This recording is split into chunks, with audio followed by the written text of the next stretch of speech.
guys, welcome to my channel. Well guys, we are gonna learn today a very new advanced structure you can say. It means guys, I have written here in Hindi के विचार से या के मन से. आपको शायद अभी समझ में नहीं आ रहा हो कि के विचार से के मन से क्या मतलब है. हाँ गाइस, इसका इस्तेमाल हम किसी भी टेंस के किसी भी सेंटेंस में कर सकते हैं. ये एक आप कह सकते हैं एक फ्रेज की तरह है, एक वर्ड की तरह है, लेकिन थोड़ा सा एडवांस है. जब ये सेंटेंस में आता है तो सेंटेंस की और भी रौनक बढ़ा देता है. इसलिए मैंने सोचा कि आपको इसके बारे में भी कुछ नॉलेज दिया जाए, ताकि अगर इस तरह के सेंटेंस आए तो आप उसे कैसे डेवलप कर सके. तो आइए स्टार्ट करते हैं कि के विचार से के मन से के लिए क्या प्रॉपर वर्ड लिखा जाए जो उसका कंप्लीट सेंस वो दे दे. ओके गाइस, तो यहाँ पे मैंने लिखा है विद अ व्यू टू, या फिर ऑब्लिक करके है लुकिंग फॉरवर्ड टू. जी हाँ, विद अ व्यू टू या लुकिंग फॉरवर्ड टू. इसके बाद मैंने ऐड किया यहाँ पे आईएनजी फॉर्म ऑफ वर्ब. जी हाँ, वर्ब की आईएनजी फॉर्म इस्तेमाल होगा इसके बाद with a view to, looking forward to. इन दोनों में से आप किसी का भी इस्तेमाल कर सकते हैं, और जब भी इसके बाद कोई एक्शन की बात होगी तो वो एक्शन आईएनजी फॉर्म में आएगी. तो गाइस, शायद आपको अभी समझ में नहीं आ रहा हो कि क्या है सर, क्या बता रहे हैं. कोई बात नहीं है, मैं यहाँ पे सेंटेंस आपके लिए ऑलरेडी लिख रखा हूं. अगर आप देख सकते हैं तो आपको पता चल गया होगा अगर आपने देख लिया है तो यहाँ with a view to verb में ING, looking forward to verb में आईएनजी. ठीक है, तो दोनों के साथ वर्ब में आईएनजी फॉर्म का इस्तेमाल करते हैं. तो यहाँ पे मैंने सेंटेंस लिखा है, बड़ा प्यारा सेंटेंस है गाइस.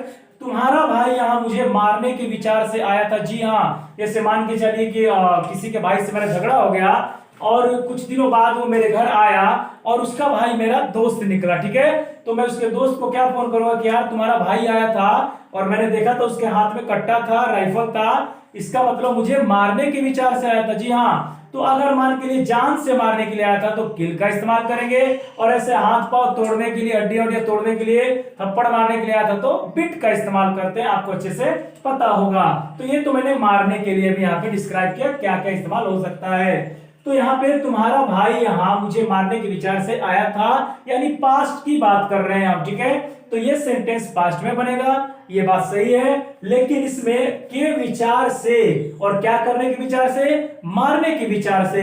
तो मारने के विचार से के लिए ये फॉर्मूले पे हम लोग काम करेंगे. तो विद अ व्यू टू, अगर मारना जान से होगा तो वर्ब में आईएनजी यानी किलिंग इस्तेमाल करेंगे. अगर सिर्फ ऐसे हाथ पांव तोड़ने के लिए आया था मेरे, तो मैं क्या करूंगा with a view to beating me. Understood guys? तो आइए स्टार्ट करते हैं, उसके बाद शायद आपको पूरी बात समझ में आ जाए. तुम्हारा भाई, योर ब्रदर आया था. पास्ट इंडेफिनिट में हम लोग केम, कम की सेकंड फॉर्म क्या बोलेंगे, came. Your brother came here. तुम्हारा भाई यहां आया था, और मैंने कहा था कि इसको आप के विचार से यहां से लेकर यहां तक, ठीक है, यहां से लेकर यहां तक हम लोग इसके साथ ऐड करके बनाएंगे. Your brother came here with a view to,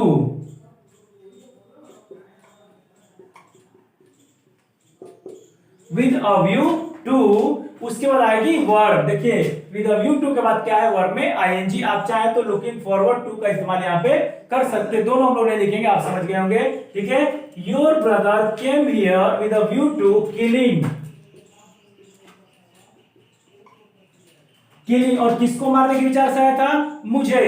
तो वर्ब के आईएनजी के बाद अदर वर्ड्स लिख देंगे. यहाँ पे स्पेस नहीं था, आप समझ गए होंगे. यानी मेन हमारा यही तक है. उसके बाद जो भी बचेंगे, जो भी शब्द बच रहे हैं आपके सेंटेंस में, उसको लास्ट में ऐड कर दीजिएगा. With a view to killing me. Finally आपका सेंटेंस यहाँ स्ट्रक्चर हो चुका है. Your brother came here with a view to killing me. Okay, अगर यहीं पे जान से मारने नहीं आया था तो बीटिंग का इस्तेमाल कर सकते, BEATING, बीटिंग का. ठीक है गाइस, यहाँ पे क्लियर नहीं हो रहा है कि वो किस सेंस में आया था, लेकिन मुझे पता है, मैंने देखा था उसके हाथ में कट्टा वट्टा राइफल था, तो मैं समझ गया कि ये तो मुझे भैया जान से ही मारने आया था. अगर मान के जो छड़ी वड़ी लेके आता, हॉकी लेके आता, तो क्या करता, मुझे पीटने आता. ठीक है, तो ये तो आपका कॉमन सेंस बता देगा उस टाइम कि आप किल का इस्तेमाल करेंगे कि बिट का इस्तेमाल करेंगे. तो गाइस, यहाँ पे बन गया वाला सेंटेंस. अब आइए देखते हैं दूसरा सेंटेंस.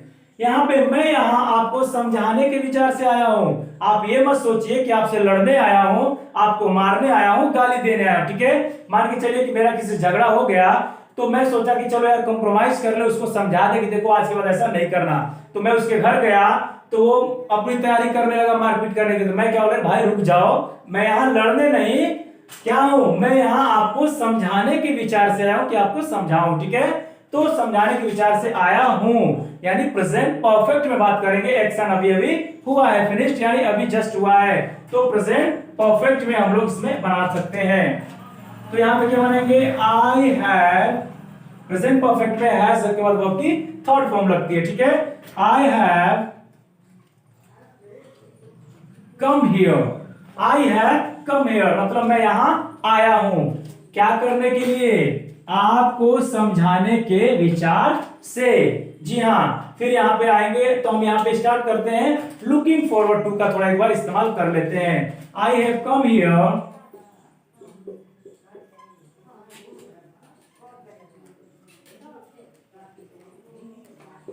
लुकिंग फॉरवर्ड टू, इतना मैंने लिख लिया। उसके बाद क्या आएगी वर्ब में आईएनजी। अब गाइस यहाँ पे आपको मैं एक आध बार बता चुका हूं, फिर भी आपको एक बार और बताना चाहूंगा कि समझना और समझाना दोनों में अंतर होता है। समझना मतलब अंडरस्टैंड और समझाना मतलब मेक अंडरस्टैंड, ओके। तो मेक अंडरस्टैंड मिस होता है समझाना, और मेक अंडरस्टैंड के बीच में उसको डालेंगे जिसको समझाना होगा, ठीक है। तो मैं यहाँ पे थोड़ा सा नीचे लिखना चाहूंगा, अगर आप लोग देख सकते हैं तो देख लीजिएगा।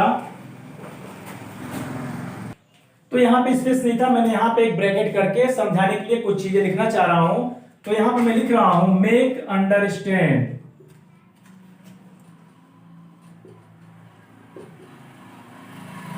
शायद आपको विजिबल होगा ये चीज।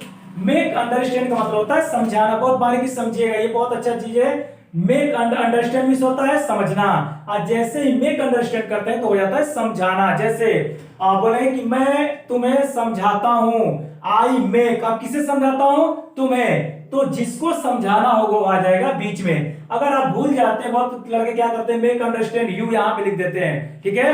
डोंट मेक मी अंडरस्टैंड, मुझे मत समझाओ, आपने सुना होगा don't make me understand, make me understand, तो यहां पे बीच में क्या लिख देते हैं, मी, तो जिसको समझाना होता है वो आ जाता है दोनों के बीच में। अब ऐसे जनरली आप जानते हैं कि मान के चलिए कोई लड़का बहुत बदमाशी कर रहा है, तो हम चार दोस्त मिलके क्या करें कि कहे कि तुमको हम समझा देंगे, तो क्या करेंगे, आप उसे रोड पे पकड़ लिए तो क्या करेंगे, उसको रोड के उस साइड रखेंगे, हम लोग इस साइड से समझाएंगे, नहीं, क्या करेंगे, उसको बुलाएंगे अपने बीच में और तब करेंगे उसको समझाना शुरू।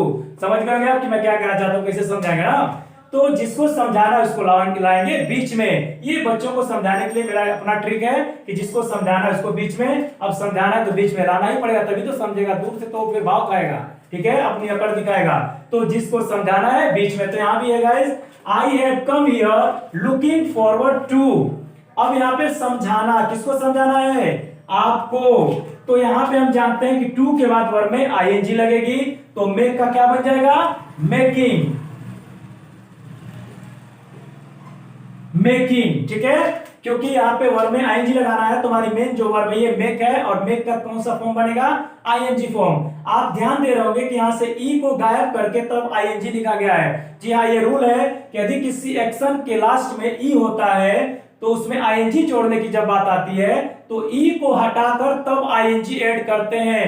ई और आई का मतलब ई और आईएनजी का कॉम्बिनेशन एक साथ जल्दी नहीं होता है, मोस्ट ऑफ द केसेस में ऐसा नहीं देखा जाता है। बहुत कम जगह होता है जब ई अपने बाद आईएनजी, जैसे बी में आईएनजी लगा सकते हैं, बी ई आईएनजी, बी हो जाता है। पर और वर्ड देख लीजिए, अब्यूज देख लीजिए, मेक देख लीजिए, तो दोनों में ई है लास्ट में। अब्यूज में भी क्या है, A B U S E, तो अब्यूजिंग करना होगा तो ई को हटाएंगे तब आईएनजी लगाएंगे।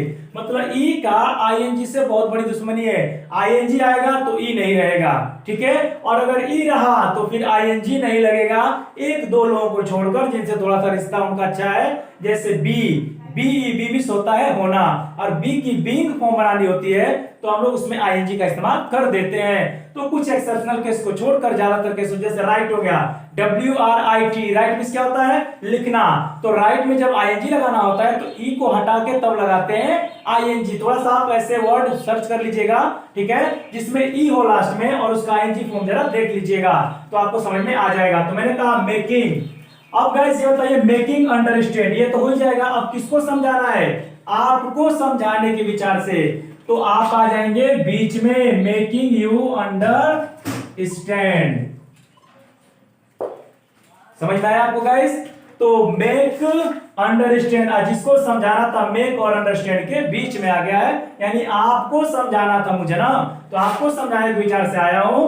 तो कंप्लीट सेंटेंस क्या बना हमारा? I have come here looking forward to making you understand, या फिर आप चाहे तो विद अ व्यू टू का इस्तेमाल यहां पे कर सकते हैं। अंडरस्टूड? तो ये हमारे रहे दो आज के सेंटेंस, और ये हमारा आज का स्ट्रक्चर रहा, जो मैंने कोशिश किया कि आपको बहुत अच्छे से बातें समझा सकूं।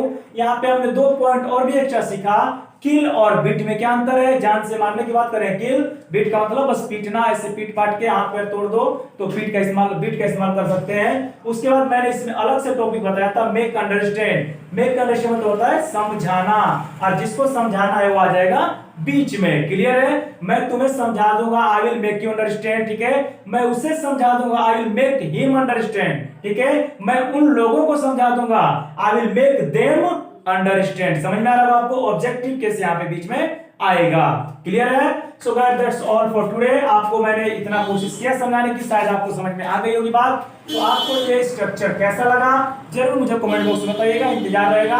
और हाँ, आप चीजों को सुना करिए, क्योंकि बीच में सुनने वाली जो चीजें होती है वो ज्यादा काम करती हैं, ठीक है। तो लिखने से ज्यादा आप पहले सुना करिए, उसके बाद नोट्स बनाइए, पहले पूरा देख लीजिए वीडियो, जो भी चीज समझ में नहीं आती है फिर बैक करके रिज्यूम करके देखिए उसको, ठीक है। तो गाइस आज के लिए बस इतना ही कहना चाहूंगा। मिलते हैं नेक्स्ट ऐसे एडवांस स्ट्रक्चर के साथ, तब तक के लिए शुक्रिया। God bless you, till then take care, thank you.